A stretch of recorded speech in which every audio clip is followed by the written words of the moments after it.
இந்த வாரத்திற்கான வாக்குத்தத்தம்.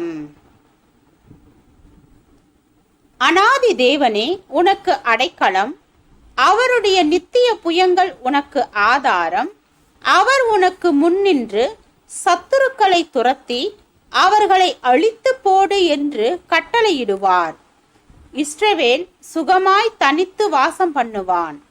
யாக்கோபின் ஊற்றானது தானியமும் திராட்ச ரசமும் உள்ள தேசத்திலே இருக்கும். அவருடைய வானமும் பனியை பெய்யும். இஸ்ரவேலே, நீ பாக்கியவான். கர்த்தரால் ரட்சிக்கப்பட்ட ஜனமே, உனக்கு ஒப்பானவன் யார்? உனக்கு சகாயம் செய்யும் கேடகமும் உனக்கு மகிமை பொருந்திய பட்டயமும் அவரே. உன் சத்துருக்கள் உனக்கு இச்சகம் பேசி அடங்குவார்கள். அவர்கள் மேடுகளை மிதிப்பாய் என்று சொன்னான். உபாகமம் 33வது அதிகாரம் வசனம் 27, 28, 29.